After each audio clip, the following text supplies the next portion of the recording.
¿Me escuchan todos? Sí, sí, se escucha Sí, bien. Bueno, buenísimo. Eh, Hoy vamos a comenzar con la unidad 2, que habla de sistemas operativos. Eh, Hoy es una introducción. ¿Cómo le fue con eso? ¿Pudieron leerla?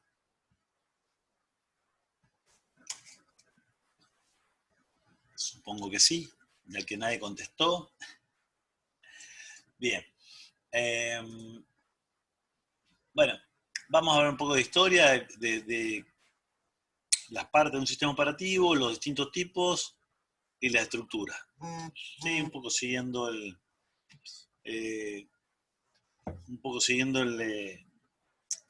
capítulo 1 del libro de Tannenbaum. Bueno, historia. A ver, ¿qué me puede contar Gabriel de la primera etapa de la historia? Gabriel Ulloa. ¿Cómo le va, profe? Bueno, alcancé a leer un poquito de eso y Bueno, justamente las clasifica por generaciones, donde las va describiendo y da un poco los usos que se le daba. Por ejemplo, cuando empieza a hablar, creo que es en la primera generación de las tarjetas perforadas y bueno, que en un principio las utilizaban universidades o bancos. Después, como que se había dado un uso particular para todo lo que era como cálculo matemático y después otro como para procesamiento de datos, y después sí. como que todo se integra y se busca que una computadora pueda hacer o satisfacer las funciones de esos dos grandes clientes o usuarios en ese momento. Eh, sí, bueno, pero eso ya es de la segunda etapa. En la primera etapa ni siquiera había tarjeta perforada. ¿Saben para qué son las tarjetas perforadas, todo esto? ¿O cómo eran? ¿Alguien las vio? es un programa No. que Mm. A ver, ¿cómo? ¿Pero cómo es un programa una tarjeta perforada? lo lee una máquina. Es el medio y el programa, digamos. Eh, mm. En realidad el tema es así. Eh, Hasta antes de la Primera Guerra Mundial no le hacían caso a las computadoras. Fíjense que esto coincide con la Primera Guerra Mundial. Porque las querían para hacer aplicaciones de cálculo numérico, generalmente para ver trayectorias de balística, o si no para hacerlo, para decodificar la información cifrada. Seguramente vieron el código Enigma. Sí, sí. Habla un poco de esa época. No había sistema operativo, no había separación entre el que hacía la computadora y el que la tenía que programar, era todo lo mismo. Eh, el tema era que cómo cargaba yo un programa a la memoria. Y lo tenía que hacer, la mayoría tenían una botonera donde yo, no sé, ponía una posición de memoria con llaves, ceros y unos, sí, y después tenía otro conjunto de llaves para poner el dato que quería poner esa posición y así saltar a la siguiente y poner el dato y así saltar a la siguiente. Imagínense cargar un programa en esas condiciones. ¿Cuánto demoro? No sé, un montón. Y si me equivoco o está mal el programa, wow, tengo que arrancar de nuevo. El problema básico que tenían estas computadoras era el tiempo que demoraba. Demoraba mucho más en cargar el programa que el tiempo que la computadora procesaba los datos. ¿Sí? ¿Por qué? Porque el input era muy lento. Y además eran muy caras y además eran valvulares. A lo que me refiero que el tiempo medio entre fallas era bastante bajo. No sería raro que yo estaba cargando mi programa, apretando las teclitas y todavía no terminaba y fallaba una válvula, chao, perdía todo lo que estaba haciendo. Entonces, una mejora a esto surgió ya en la segunda etapa, cuando surgieron las computadoras con transistores. Bien, antes de eso, acá me pasó alguna vez un alumno una foto de, el libro habla de Konrad Zuse, y que tenía una computadora con relé que había hecho. Esta está en un museo ahí en Alemania, es la misma que habla el libro.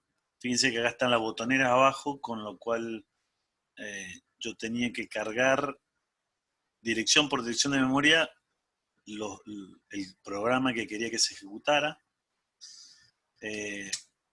Esa era una ALU valvular, la de la izquierda, la de la derecha también. Ahí se ven las válvulas eran bits.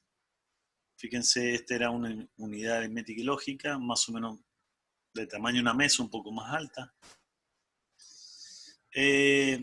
Lo que nos estabas contando vos, Gabriel, era un poco esto, ¿sí? Donde ya habían tarjetas perforadas. ¿Eso qué permitía hacer el uso de tarjeta perforada? Pablo, por ejemplo. Creo que era el procesamiento por lote. Sí, eso fue una mejora después de las tarjetas perforadas, pero sí, eso en realidad las tarjetas perforadas lo que hacías era tener los ceros y unos ya puestos en un cartoncito, en una tarjeta, donde un 0 no estaba el agujerito y un 1 estaba el agujerito. Entonces, o tenía una lectora que cuando ponía la tarjeta medía continuidad o no, o luz o no, dependiendo de la tecnología, y eso me permitía más fácil cargar un programa y no equivocarme. Obviamente, bueno, tenía que yo hacer los agujeritos en la tarjeta antes. Demoraba menos que haciéndolo a mano, pero igual demoraba. Entonces, una mejora a eso es algo que se llamó procesamiento por lotes, que a ver, creo que está en este dibujo, a ver si lo paso, en este, sí. Que básicamente yo sigo haciendo el proceso este de cargar mi programa con el lector de tarjeta. Pero en vez de hacerlo en la máquina principal, que es cara, y que yo tengo que tratar de tenerla todo el tiempo ocupada, lo hacía en una máquina mucho más, estos son modelos de IBM, no le hagan caso, pero una máquina mucho más reducida, que básicamente tenía como periférico un lector de tarjeta y una cinta. Entonces yo ponía el programa que quería ejecutar, lo copiaba en cinta, si tenía otro programa lo ponía hasta que llenaba la cinta. Cuando ya tenía todo este lote de trabajo de programas a ejecutar, recién ahí lo llevaba y lo ponía en una cinta del sistema principal para que ejecutara. Una vez que ejecutaba esta cinta, el resultado, en vez de mandar cada uno de los resultados en una impresora que se demoraba, lo que hacía era copiar una segunda cinta. Esta sería la salida. Y después había alguien que cuando se llenaba esta cinta la llevaba a una máquina más barata, la ponía en una cinta y lo que tenía una interfaz de impresora. ¿Qué lograba con todo esto? Y bueno, tratar de ocupar todo el tiempo esta CPU, porque eran caras, y cuando digo cara, eran varios millones de dólares. Eran muy caras, entonces no me podía dar el lujo de tenerlas ociosas. Por lo tanto, ponía una cinta cuando terminaba de hacer la tarea, ponía otra cinta y así para que esta computadora central estuviera todo el tiempo trabajando. ¿Sí? Igual, tenía tiempos ociosos mientras leía de la cinta. Hasta que yo no leía, no podía ejecutar. Entonces, si bien era mejor, todavía eran bastante malas. Sí, Gabriel. Profe, hasta ese momento las computadoras, digamos, se seguían limitando a cálculos matemáticos y lo que obtenemos en la impresora son los resultados de esos cálculos, ¿no? Sí, habían en esa época dos ramas totalmente separadas de tipo de computadoras. Una, como vos decís, para cálculos matemáticos, y otras dedicadas a temas comerciales. y el hardware era totalmente distinto.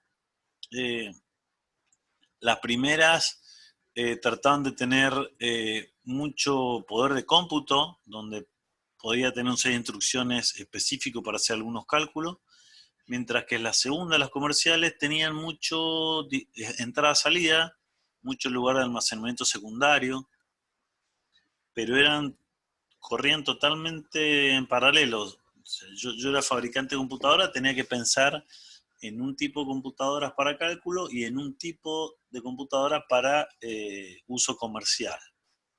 Bastante feo, pero era así, en esa época.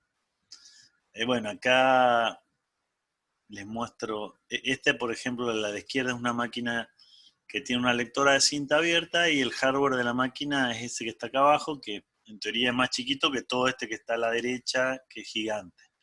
Esta quizá es la computadora central y esta era la que yo leía las tarjetas perforadas.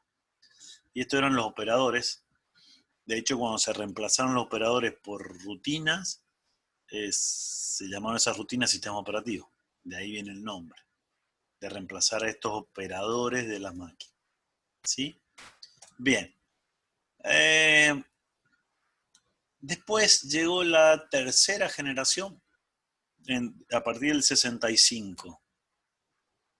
¿Qué me puede decir Alberto, por ejemplo? ¿Qué características rescata de esto? ¿Estás ahí, Alberto? ¿O se fue? ¿Se fue? Bueno, está Mariano, así que, ¿qué nos puedes contar, Mariano, de eso?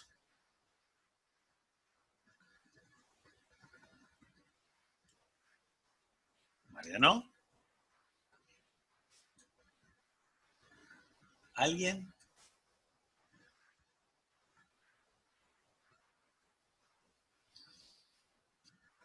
Bueno, la verdad que es muy aburrido que no sea interactivo, pero va. Sigo entonces yo. Lo que hizo en esta época, bueno, primero se reemplazaron, acá hay a ver, ¿quién dice alguien en el chat? Ah, bien. Bueno, ok, Mariano, no te hagas drama. A ver, participantes. Pero tenés el micrófono, Mariano. Está tachado, pero te lo puedo desmutear. O al menos pedirte. Va, no importa. Ya con integrados aumentó mucho el tiempo medio entre falla entre las computadoras y se hicieron mucho más